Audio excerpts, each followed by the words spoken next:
Hey everyone, Mike Wolf here, and thank you for tuning in to another edition of Entrepreneurs Making a Difference, where we connect entrepreneurs from all over the globe so they can collaborate and do bigger and better things together. And today we've got Kerrianne Cartmer-Edwards from London, England, and I'm going to read her bio. She's a kick-ass branding expert, and she empowers passion-driven entrepreneurs to explode their visibility, credibility, and influence and transform from best-kept secrets to niche supernova. Through her kick-ass impact programs and live intensives, coaches, trainers, and information experts learn how to unleash their inner kick-ass, get crystal clear on their brand and message, and catapult their income while making their biggest difference in the world. Kerrianne powerfully combines her style instincts of a high-end fashion designer with proven branding and marketing principles that grab attention and create buzz to help entrepreneurs get the recognition and financial success they deserve, even in today's overcrowded marketplace. With infectious enthusiasm, confidence, and charisma, Kerrianne shows business owners how to create a kick-ass impact that positions them as a memorable go-to expert in their field and attracts the high-paying clients they love working with. Kerrianne's favorite things include travel, music, dancing, champagne, Paris in springtime, red lipsticks, and things that sparkle in no particular order. That sounds like fun. So welcome to the show, Kerrianne. Thank you. It's great to be here, Mike. It's great to have you. So, wow, I was just the most exciting part of your bio is that end part. You had me all excited about the Paris in springtime. Oh, I tell you what, Paris in springtime is just so gorgeous, and I do feel just blessed to live just hours away from Paris, and it's so easy to get there. It's just amazing. Yeah, well, it is a beautiful spot. But we're going to talk more about your business here. We're going to get I get excited about travel, so you have me all excited. But I'm going to try to talk about your company here. So tell us a little bit about the Kickass branding. How'd you come up with the name Kickass, first of all? What makes it Kickass? Okay, well, so to me, I guess the first thing is kick-ass is this kind of, it's an energy, it's an attitude, a kind of confidence, and it's your belief in your ability to just handle whatever happens, come out on top. And it's actually a word that I use to challenge myself, to keep myself on track. So I literally ask myself, am I being kick-ass today, right now? And that is just really central to how I operate in the world. And I guess a big part of the reason it's so important to me is that there was a time, and it really wasn't so long ago, that I just never would have had the audacity to describe myself or what, that way. And it was really just a few years ago. So now I just pinch myself. I have an amazing life. I run an international business from my home in London, and I get to work with just really cool people all around the world, entrepreneurs, and I get to make my biggest difference, helping them make their biggest difference, and it just feels sublime, really. And so most people, when they meet me, perhaps, or they see me on video or at a live event, they just think, wow, it's like Kerrianne is just this raging extrovert, and she's always been that way. But the reality is actually, quite a bit different. So when I first became an entrepreneur, that was back in 2006, I just don't think you would have really recognized me as the same person. So I had been a full-time stay-at-home mother for the previous 10 years. My youngest was only 3 at the time, and I'd been actually homeschooling my boys, and they were 8 and 12 at that time. And so, I always say, hold back from picturing me wearing a frilly apron, because I had been a high-end fashion designer before I had my kids, but my world was it was very changed from those times. And I guess what was interesting about that time was that I was a homemaker, so I was really comfortable being in the background, and it wasn't really my intention to do anything different at that time. And in fact, on the surface of life, it pretty much looked like I had it all. My husband had made quite a lot of money in the dot-com boom, and so we were blessed to be able to buy our dream home, this gorgeous 6-bedroom Victorian villa. It was a little bit run down. In fact, it was 7 bedrooms. We turned one into a library. It just made it beautiful. And because I'm a designer, that was just really important to me. And our family was just thriving, and life was just really, really good. And then really in the wake of 9/11 and the dot-com bubble just, went pop, and our income just disappeared. And it was the start of a very long, slow slide backwards into extreme financial difficulties. So my debut performance as an entrepreneur was actually, in some ways, an act of financial desperation. And so, first of all, I got started in a jewelry business. And so with my design background, that just seemed like a natural fit. And actually, this is one of my pieces that I often wear them, and actually a lot of them are more elaborate than this. And people just, even these days, they ask me, they say, like, where did you get that? But I toned it back a little bit today. But I've always had that knack of being able to take something that was, a little bit, just sitting there, whether it was a house or, a bolt of fabric, and just be able to reshape it and turn it into something really, really beautiful. But I started my jewelry business. I was very inexperienced, and I ran it for about 6 months, and it wasn't really setting the world on fire. And I thought, well, that's it. I failed. It's like, and I threw in the towel. And so now, knowing what I know as an entrepreneur, I realized that actually I could have made an amazing business, but I just didn't know any better. And life really just obviously had different plans for me. And so I was very fortunate that my second business venture went much, much better. And I got involved in marketing personal development conferences online. So I didn't have any experience, but I had a lot of motivation, and I just had no idea what could not be done. So I just started marketing globally. It's like, because I didn't know any better, and I did work very, very hard. But within 2 years, I generated over $300,000 in income. I'd become a leader in the company I was working with. I was traveling the world, going to personal development events. I was hosting motivational calls, and I was becoming a motivational speaker and an educator in my own right.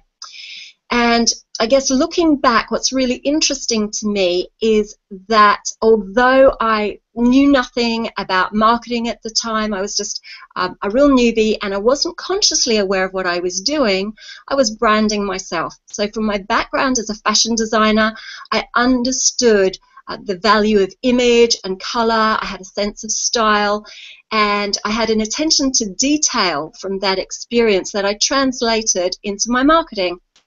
And so things were going great, and it looked like everything was going to be okay. And then online marketing just like changed overnight. So I don't know if you were back there, but the people that were will remember it. It's just like Google changed all the rules. And what I found was that I'd been kind of running on adrenaline, and I didn't really know what I was doing. I was just doing lots of it, and suddenly I was playing in a very sophisticated marketplace, and I didn't have the skill set for it. So pretty much business dried up overnight, and I was just right back at square one, and it just was a huge shock, and it was a big wake-up call.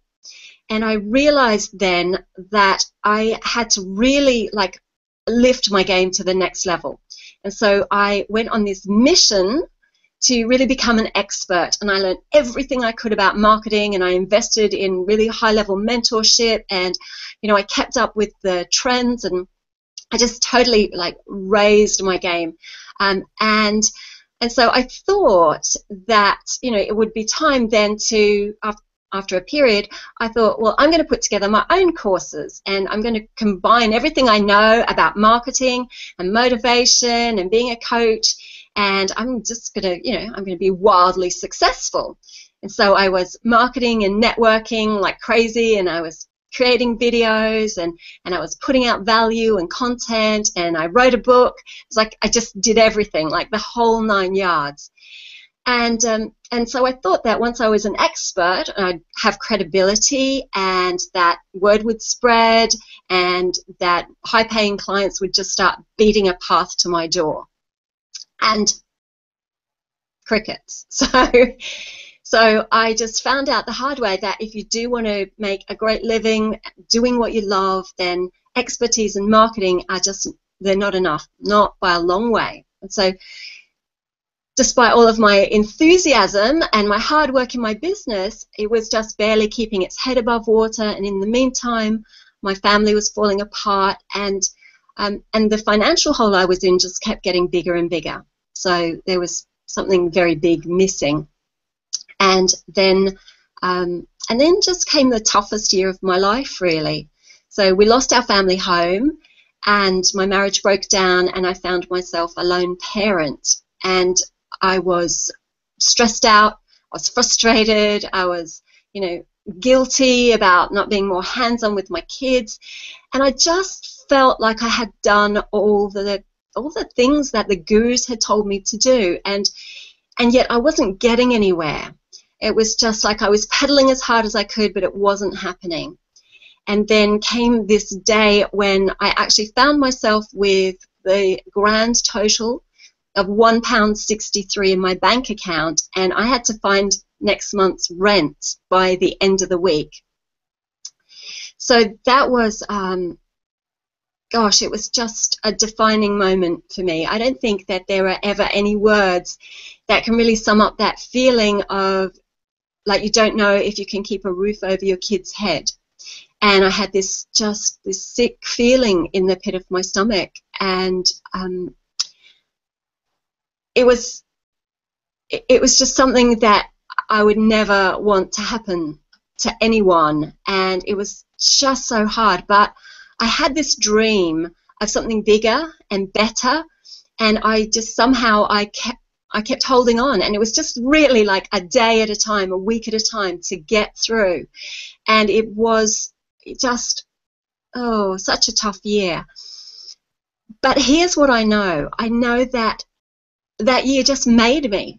I came out stronger, more centered, more focused, and I knew by the end of that year, I knew how resourceful I was. I knew what I stood for, what was important to me, and the biggest thing that came out of it was I figured out finally how to translate those elements, what I stood for, what was important to me, what I believed in. I figured out how to translate that into my brand. And honestly, Mike, it was just like someone had waved a magic wand. Suddenly people just got it. And without having to spell it out, it just landed now. And I just owned it. I just totally owned it. And they just they were amazed. It was obvious how it all fitted together. People just suddenly started lining up for a slice of my energy and to work with me. And so that is when my company, Kickass Impact, was born. Everything began to change for that moment, and I did end up with my dream business that I'd always had in my heart for so long. And finally I broke free from being the best kept secret in my field, and I started being able to really make the difference that I came here to make. So it's kind of a long answer to your question, but you can see that Kickass Impact is a lot more than just a slogan to me. It is almost like a standard that I hold myself accountable to make my biggest difference in the world. Wow, that is quite the story, and it's kind of interesting because a lot of times, our lowest moments, later on we realized that was pivotal. We had to hit those, we had to hit bottom before we could come back and figure out, what we were. There's always a lesson in it, I find. It's just I hear this over and over, and a lot of entrepreneurs have that same experience where something really bad happened and they didn't know why it was happening to them, and then later on they figured it out. And so that's great. I'm glad your story has a good ending to it as well. Yeah, absolutely. You're not half as glad as I am. Yeah. So let me ask you this. I mean, a lot of people, when we think of branding, we think of logos, we think of colors, we think of websites, and I know it goes, obviously well beyond that. So how would you define branding, and what makes Kickass branding different? Okay, well, you're absolutely right, Mike. A lot of people have this idea that their colors and their logos and the way it all looks is what is branding. Some people even teach it that way. But what I came to understand was it's almost like, I describe it like the tip of the iceberg, and that's the bit that you see on the outside, and it's the bit that it's like it's what's in the storefront, really. But there's a lot of work that goes on behind the scenes to make that storefront window appealing to the people that are looking at it. And so with branding, it runs really, really deep. And so one of the things that I feel, and so I work with passion-driven entrepreneurs. So I am a passion-driven entrepreneur. That's who I understand. That's who I can make my biggest difference with, and that's who I help to transform from best-kept secret to supernova. That's, one of the things I do. And so what I realized is there's a couple of models of being an entrepreneur. And so one of them is kind of the go where the money is entrepreneur model. And then there's this other side that's more like follow your passion and mission model. And I'm definitely one of those kinds of entrepreneurs. And so there's a challenge inherent in that of like, how do I follow my passion and my purpose, and how do I make my biggest difference and still make money, still appeal to my ideal clients, still, create that emotional resonance that has people wanting to work with you. And so, so as a passion-driven entrepreneur, our businesses are more than just money-making machines. Money is important, but it's about a lot more than money. And so it's really intrinsic to how we communicate it, to what it means to us, everything, that our personality is really built into it. And what's great about that is that it's a different style of communicating with your ideal client. So there's two ways of going about it, and one is to pick a niche, or a niche, as you say, and to kind of do that. And that's more that go where the money is model. And I know there's crossover, but with passion-driven entrepreneurs, they want to do what they love. So it's more about, in my view, selecting your ideal client and really creating an emotional bond with them. And the way that you do that is by really instilling your personality right like this thread that runs right through the center of your brand. It's present in everything you do. And so it creates a relationship.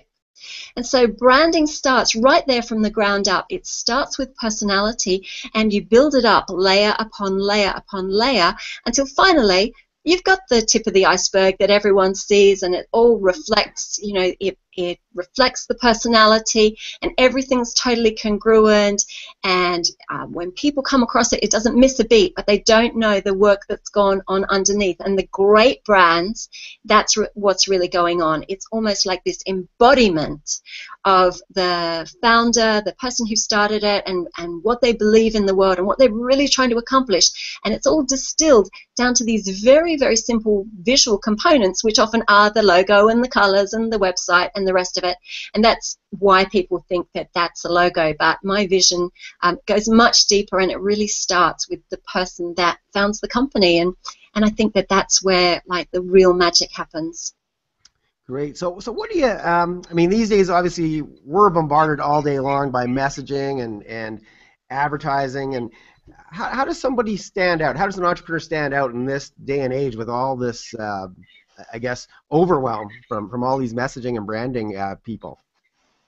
Well, it's not simple when you look at it that way. There is a huge amount of stuff out there just grappling for our attention, and some of it's actually rubbish, and that's pretty easy to ignore, but a lot of it's great. There's some really fantastic content out there, but people are overwhelmed. They don't even have time to get to all the great stuff they want, let alone all the stuff that's mediocre or no good. So the first thing, I guess, is that you've got to be fantastic at what you do. You've got to give people something they're not getting somewhere else. So that could be, it could just be excellence in a particular field. You might know it better than someone else. It could simply be your energy and your personality and just really something that fills people up in some way that they need. But whatever it is, you have to do it really powerfully, because there's no way you're going to stand out otherwise. So creating visibility and credibility and really opening up your sphere of influence is about creating an impact, a kick-ass impact, in fact, and it's about sharing your personality and showing people why you're different, why you're the one for them. So, going back to the personality and creating your brand from the bottom up to really reflect your personality, what it enables you to do as an entrepreneur is to really attract those people who already get who you are and what you do, and they love it. So you're not having to convince people, you're not having to twist their arm or explain everything 1,000 times. If you do your job right, they just have this sense of who you are and that you're like them. And one way that I explain it is, imagine that you went into a party and there's sort of three groups in the corners, and you look over at the groups, and one group's sitting there, and there's low lighting, and they're sitting around, maybe someone's strumming a guitar and they're talking in soft voices, and there's another group where there's people standing up and they're chatting and they're quite dressed up and animated, and you can hear glasses clinking and laughter. And then there's a third group where people are having a sort of a discussion, a debate, and immediately you know which corner you want to be in. So we all have a preference, none are right or wrong, but we know which is our corner. And when you really flag your personality into your brand, it's like letting people see through however they come across you, whether it's in your marketing or whether it's in person or they've picked up your business card or whatever it is, the message is so congruent with your personality, they immediately know if you're the corner they want to be in. And so they come into the relationship already having made certain assumptions that things are going to go well between you. And that's just like an amazing foundation to build a relationship on. But more than that, I mean, that is how you stand out in a sea of sameness, by being that person that they spot is like part of their gang, part of their tribe. Yeah, that's some great advice. What would you say are some of the core components to building a kick-ass brand? Okay, well, in my view, there are actually essentially 12 components that go into building a kick-ass brand. And for just simplicity's sake, I break them up into 3 stages. So the first stage is what I call unleash your inner kick-ass. And it's all about just really getting up close and personal with your core brand identity.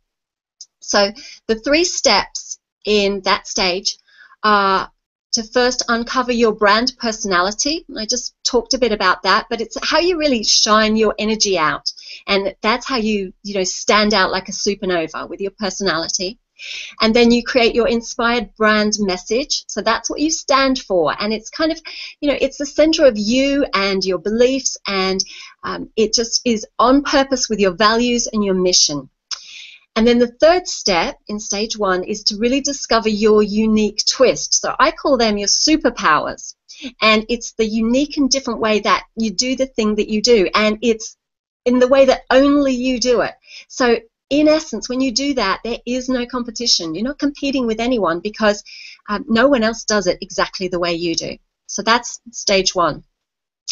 And then stage 2 is kick-ass client attraction. So that's about really precision targeting your ideal client and really understanding what's going on for them. So step 4 is to identify your ideal client, and that is who needs it, and very importantly, who will pay for what you're doing.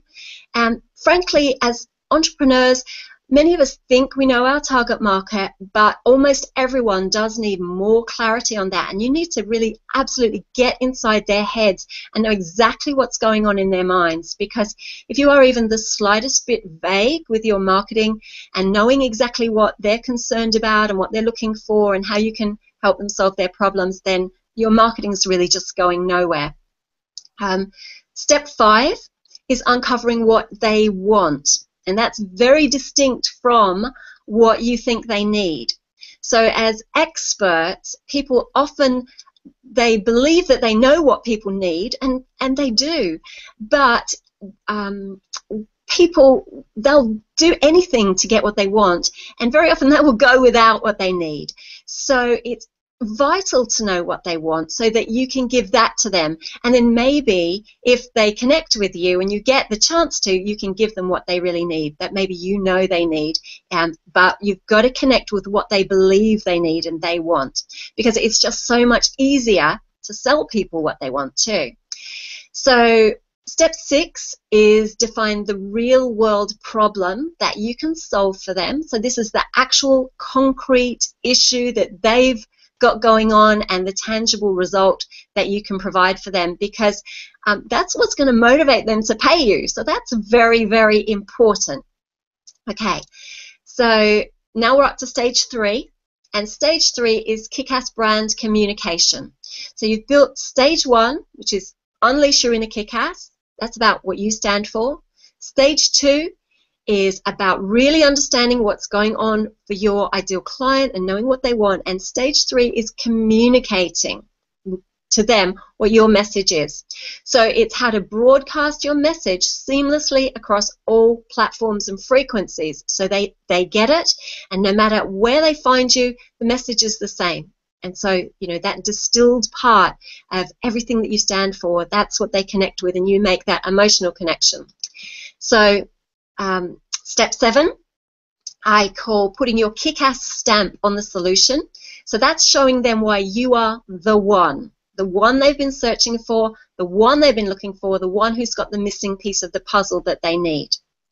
Step 8 is to be able to answer eloquently and succinctly your Kickass answer to what do you do. So you've got to have that in place. It's critical for face-to-face networking, plus for guest spots, maybe such as this, and interviews. You've got to be able to tell people what you do and really get your message to land. Step 9 is to crystallize your authentic brand name, your tagline, and your expert title. So that's about really encapsulating your message and getting it off over to your ideal clients in a way that just lands perfectly, and there's this element of instant recognition on this almost instinctive level. It's just, yes, okay, you're in my corner. I'm interested in you. Step 10, you've got to nail your About Me page.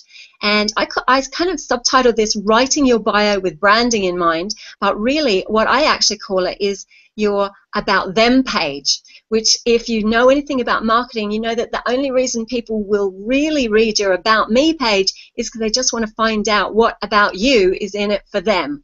So it's really important that your bios really reflect what your ideal clients are looking for.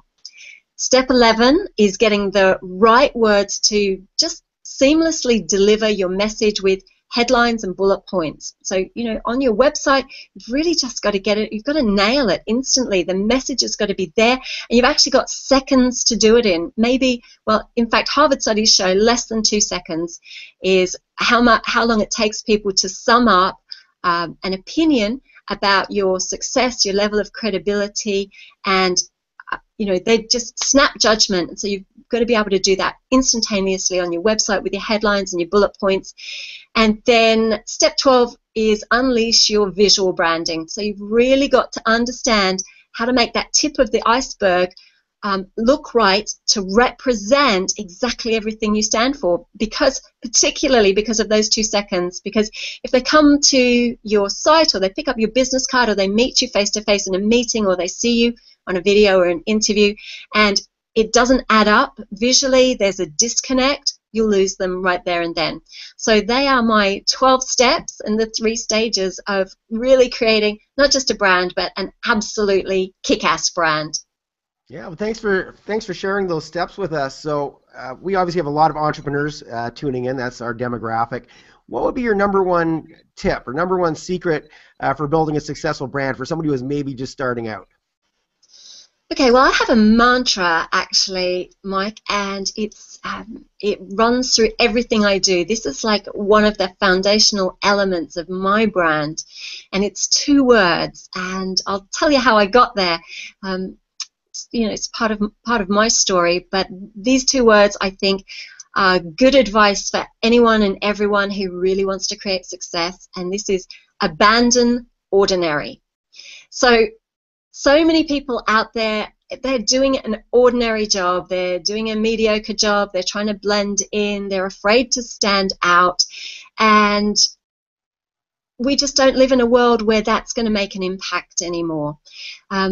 When I was a child growing up, my greatest fear, I think, ever, was that I would just end up ordinary like all the people I saw around me. And so I spent my life it was a great motivation to me to really test myself, to test my boundaries, to be looking for different ways of doing things, and just I guess it motivated me to really want to make a difference. And I just love your title of Entrepreneurs Making a Difference, because as an entrepreneur, it is, oh gosh, it is just like a fast track journey to really discovering what you're made of and what you're capable of, and to really find out how you can make your biggest difference. But you can't do that if you're doing anything ordinary. It's like, it's I once used the analogy of trying to be really successful while doing ordinary things is like digging for gold with a spoon. So on your average everyday, spoons are really, really useful implements,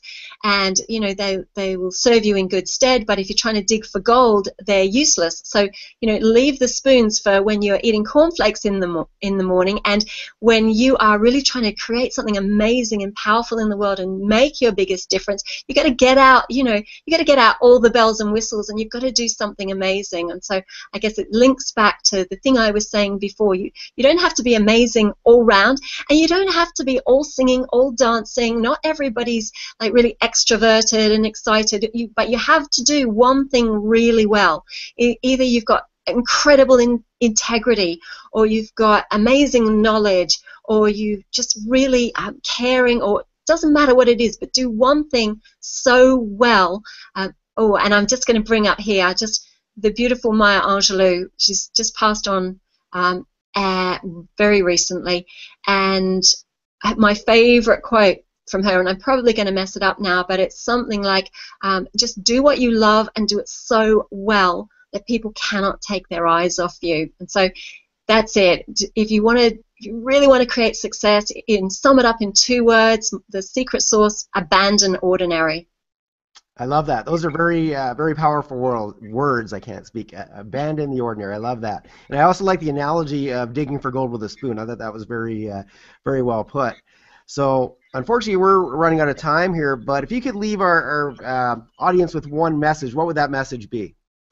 Oh, my message. I would say it's like, if you want to live your greatest life, it does take courage and it takes boldness, and you know, being really out there living your most fabulous life, it is not for the faint-hearted. So you've got to be brave enough to stand up and make yourself seen and say to people, I'm different. These are the ways I'm different, and you know what? It's okay if you don't resonate with that. Maybe I am not for you. So don't try and please everyone. Your job is to just really stay true to your values and your passion and your mission, and get out there and make your biggest difference, and just give yourself the priority and the support that you need to do that, because life is definitely way too short to stay the best kept secret.